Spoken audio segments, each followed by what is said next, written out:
बिल्कुल आपने सही कहा। और टाइम्स ऑफ इंडिया का एडिटोरियल 2 दिन पहले कह चुका है कि हमारी मैन्युफैक्चरिंग के अंदर जो प्रोग्रेस है 1.3% की है, ये भी मैं इन्फॉर्म कर दूं। और मिंट में कल की रिपोर्ट है कि जहां पर जो प्राइवेट कंजप्शन है उसका जो डिक्लाइन है वो पिछले 3 साल से लगातार होता आ रहा है और उसमें कोई सुधार नहीं हुआ है। तो ये 2 मेजर कंपोनेंट्स हैं। जी हाँ चलिए ठीक जी है। आप कुछ कह रहे हैं। जी आप कुछ नहीं, कह मैं रहे ये थे। कह रहा था कि मैन्युफैक्चरिंग का ना वो 11% से नीचे आया है वो, और जो प्राइवेट कंजम्पशन जिसकी आप बात कर रहे हैं वो सिर्फ 2.8% बढ़ा है। अगर 2.8% बढ़ा है तो ये किन लोगों के सारे जीडीपी दौड़ रही है भाई, ये भी तो बताएं। ये भी बड़ा एक बिल्कुल सवाल है। ठीक है दिनेश। बिल्कुल बिल्कुल आपने सही कहा। और इस बीच दर्शक मित्रों, उड़ीसा में जो रेल दुर्घटना हुई है जहां पर 280 से ज्यादा मासूम लोगों की जानें गई हैं, हम और हमारा चैनल उनके साथ अपनी संवेदनाएं व्यक्त करता है। और हम आशा करते हैं कि जो भी व्यक्ति इस समय आ, अभी जीवित भी हैं, हम उम्मीद करेंगे जो अभी डिब्बों से काट कर निकाले नहीं गए हैं, हम उम्मीद करेंगे कि वो अभी भी अच्छी स्थिति में है और जो हमारी अथॉरिटीज़ हैं वो उनको बचाने में कामयाब हो जाएंगी। ईश्वर से हमारी प्रार्थना है कि आप जिस भी हालात में हो, लेकिन आप जल्दी स्वस्थ हों। जो लोग चले गए हैं उनके परिवारों के साथ हमारे चैनल की भी सारी की सारी संवेदनाएं हैं। धन्यवाद। मैं आता हूं अनिल जी आपके पास इस समय। अनिल जी, शायद एक मुद्दा लोग भूल गए हैं। महीना भर हो गया होगा जब सुप्रीम कोर्ट का फैसला आया था महाराष्ट्र के ऊपर, और ये कहा था कि महाराष्ट्र के स्पीकर 16 जो एमएलए हैं शिंदे ग्रुप के, उसके क्वालिफिकेशन डिसक्वालिफिकेशन के ऊपर निर्णय लेंगे। ये जैसे जैसे नई खबरें आई हैं वो मुद्दा फिसल कर कहीं और चला गया है। और सुप्रीम कोर्ट ने कहा था कि रीजनेबल टाइम के अंदर आप इसका फैसला कर लेना। अब लगता है कि वो रीजनेबल टाइम भी खत्म हो चुका है। मुझे नहीं मालूम कि रीजनेबल टाइम की कोई व्याख्या है कानून में या नहीं है, मुझे नहीं लगता कोई ऐसी व्याख्या है। हो सकता है 2 महीने, हो सकता है 2 साल, हो सकता है 20 साल। Not mention anywhere, not defined anywhere. लेकिन 1 महीने से शायद ऊपर हो गया है या होने वाला है, कोई फैसला नहीं आया। चर्चा भी बंद हो गई है कि स्पीकर नार्वेकर कोई फैसला भी लेंगे उसके बारे में। तो ये जहां पर लोकतंत्र के अंदर जो एक्शन है वो देखा जाता है और एक्शन तुरंत होना चाहिए। इधर जजमेंट आया 1 हफ्ते के अंदर इधर एक्शन हो जाना चाहिए, तो जो भी आपको करना है, लेकिन आप टाल रहे हैं। और धीरे धीरे टालते टालते आज हम इस परिस्थिति में हैं कि अब लोग या मीडिया से महाराष्ट्र के वो समाचार समाप्त हो गए बिल्कुल। ये भी एक किस्म की अनैतिकता है, ये भी एक किस्म की कॉन्स्टिट्यूशनल एनार्की है जिसको मैं कहता हूं। रही बात सत्ता सुख की, तो फिर उसके लिए तो पैसे हैं, उस पैसे से जिसको मर्जी खरीद लीजिए। तो हम एक मध्यकालीन पाषाण युग कालीन एक क्या कहते हैं युग में प्रवेश कर गए हैं जहां पर इंसानों को खरीदा और बेचा जाता था गुलाम बना के। अब भी वही हो रहा है। अनिल जैन जी। दिनेश जी देखिए, हमारे देश में व्यवस्था ऐसी है कि रोज नए हादसे हो जाते हैं।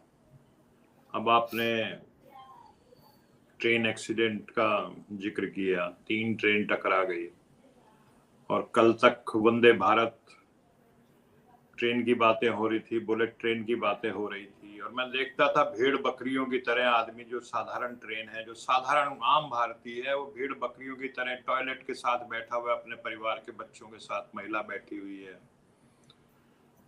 ठीक है, और आप लंबी लंबी हाँकते हैं हर यहाँ ट्रेन पे को एक चीज मैं जोड़ दूं सर, एक चीज जोड़ दूं। मोदी सरकार में इस काल में एक भी साधारण ट्रेन नहीं चली जो एक आम आदमी के लिए होती है, जो गरीब आदमी को लेके दिल्ली से बिहार ले जाए या मुंबई से बिहार ले जाए या मद्रास से मुंबई आ जाए या मुंबई से कलकत्ता चली जाए। एक भी साधारण ट्रेन स्टार्ट नहीं हुई है। जो स्टार्ट हुई है सिर्फ वंदे भारत है, और उसके साथ एक और खुली लूट भी है। मैं आलोक जी का भी ध्यान आकर्षित करना चाहूंगा, शायद उस पर मैं बात करना चाहूंगा अलग एक एपिसोड में, कि एयरफेयर में जो खुली लूट चल रही है आज की डेट में, it's open day light robbery is on right now sir. उसके ऊपर मैं बात करना चाहूंगा। जी अनिल जी अपनी बात जारी। दिनेश जी, कहाँ तो ये कहा जाता था 2014 में कि जो हवाई चप्पल पहनते हैं वो हवाई जहाज में चलेंगे, और आज जो है इवन अपर मिडिल क्लास का जो व्यक्ति है वो भी एयरफेयर को अफोर्ड नहीं कर पा रहा। ट्रेन में बुकिंग होती नहीं इतनी, मतलब 2-2 महीने पहले भी अगर आप बुक कराएंगे तो नहीं मिल पाती टिकटें। और मैं देखता हूं दिल्ली से लेके पटना तक बसेस चल रही हैं और वो बसेस भी फुल जा रही हैं, कई बसेस चलती हैं। और बस में दिल्ली से पटना तक का सफर कौन करेगा? मजबूरी में करेगा, हर कोई ट्रेन में सफर करना चाहेगा। ये स्थिति है।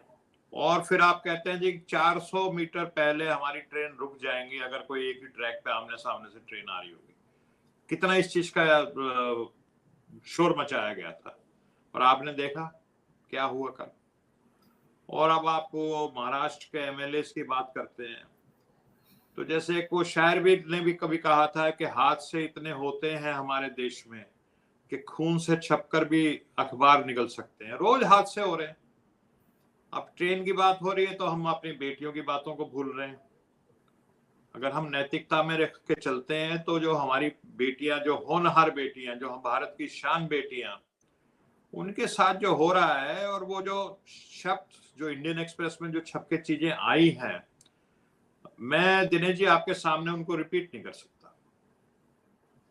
ठीक है, एक छोटा सा जैसे लेकिन सर इनका हाथ तो दुराचारियों के साथ है ना, पापियों के साथ में सर। देखिए दिनेश जी, इनका तो है ही है, लेकिन मैं इसमें अपने आप को भी शामिल करता हूं। हम सबका है कहीं ना कहीं, कम या ज्यादा। हमारा देश ही ऐसा हो गया है। अगर कठुआ में जो वैष्णो देवी का स्थान है, दिनेश जी आप तो जानते होंगे, आप तो उस क्षेत्र के रहने वाले हैं, कि बच्चियों को कंजक के रूप में देखा जाता है, वैष्णो देवी के रूप में देखा जाता है। उस इलाके में 6 साल की बच्ची के साथ जो होता है वो सिर्फ इसलिए कि वो मुस्लिम परिवार में उसका जन्म हुआ था। बच्चे को क्या पता वो किस परिवार में उसने जन्म लिया है। और जो बलात्कारी हैं उनके हक में जुलूस निकलते हैं उनके समर्थन में। बिल्किस बानो के केस में आपने देखा, आपने हाथरस में देखा, आपने ये जो कुलदीप सेंगर का मामला था उसमें देखा। अगर सर राम रहीम के पैरों में तो पूरी बीजेपी पड़ी हुई है सर। राम रहीम वो का तो हत्यारा और बलात्कारी है, कन्विक्ट है वो तो। देखिए, जब तक आपको कोई व्यक्ति ऐसा है जो आपको राजनीतिक लाभ पहुंचा सकता है तो उसके खिलाफ आप बिल्कुल भी एक्शन नहीं लेते। और मैं जनता को कहूंगा, तो आप सरकार की सिर्फ बात कर रहे हो, कि अगर कोई बलात्कारी मेरी जाति का है, अगर कोई बलात्कारी मेरी पार्टी का है, तो मैं उसके साथ खड़ा हूं। ऐसा बहुत बड़ी संख्या में इस तरह के लोगों का रवैया मेरे को देखने को मिल रहा है। सोशल मीडिया पे आप भी देखते होंगे। तो ये जब बेटियों को भी हम जातियों में बांट के देखते हैं, जो विक्टिम्स हैं, तो ये समझ लीजिए कि वो देश का कुछ नहीं। मैं बार बार आपके भी फोरम पे जिक्र करता हूं, वाई नेशंस फेल करके पुस्तक सबको पढ़नी चाहिए। जो देश में अदालतें फेल हो जाती हैं, इंस्टीट्यूशंस फेल हो जाते हैं और व्यक्ति जो है इस तरह की चीजों के हिसाब से चलना शुरू कर देते हैं, वो देश तबाह हो जाते हैं। और भारत तो सैकड़ों हजारों सालों की गुलामी को ऑलरेडी झेल चुका है, फिर उसी तरफ जा रहा है जिस तरह से बट रहा है। तो नैतिकता कोई भी किसी भी देश को महान बनाने के लिए जो पहली जो चीज, जो गुण होना चाहिए देशवासियों में, नागरिकों में, और खासतौर पे हुक्मरानों में, वो नैतिकता। जिन जिन देशों में नैतिकता को रख करके आगे चला गया है वो देश एडवांस नेशंस बने हैं, उन्होंने तरक्की की है। तो अब वो है ना, वो राहत इंदौरी का एक शेर है, मैंने कहीं पढ़ा था तो लिखा मैंने आपके उसके लिए, कि लगेगी आग तो आएंगे घर कई जद में, यहाँ पे सिर्फ हमारा मकान थोड़ी है। तो जब हाथरस में किसी बेटी के साथ तो होता है तो हम कहे दलित की बेटी है, हमें क्या लेना देना। अब कई लोग सोशल मीडिया पे लिख रहे हैं तो जाटों की बेटी है। अरे बेटियां तो सबकी होती हैं।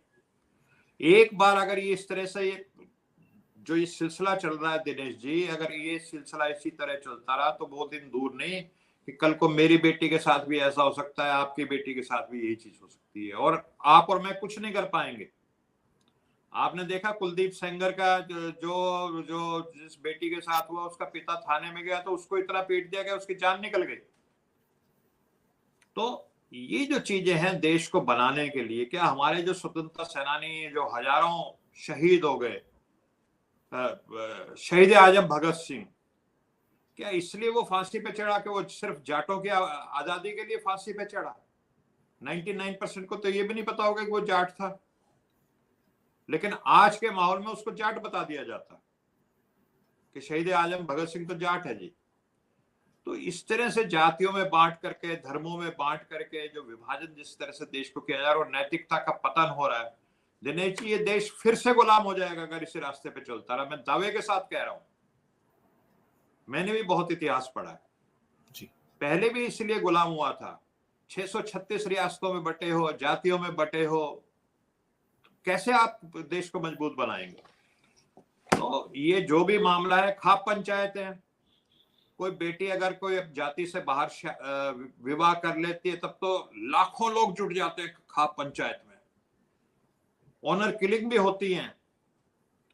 लेकिन आज जब बेटियों के साथ ऐसा हुआ है तो खाप पंचायतें भी जो है ना, मेरे को टीवी पे इस पे ज्यादा नजर आ रही हैं।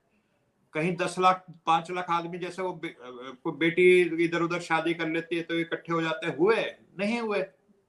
और मैं तो एक वीडियो देख रहा था, एक हमारी हरियाणा की बेटी ने इंग्लैंड से एक वीडियो दी है, बहुत जिसको कहते हैं लानत भेजी है।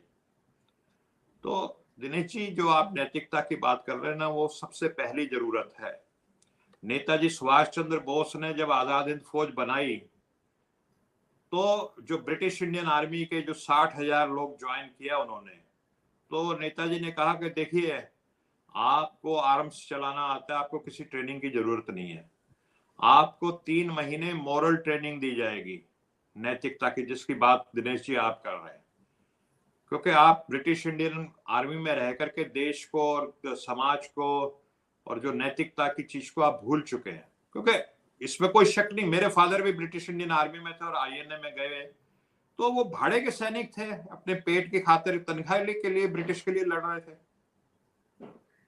तो नैतिकता से ही देश बनता है। महात्मा गांधी नैतिकता की बात करते थे, महात्मा बुद्ध नैतिकता की बात करते थे, नेताजी सुभाष चंद्र बोस नैतिकता की बात करते हैं। बिना नैतिकता के कुछ नहीं है दिनेश जी।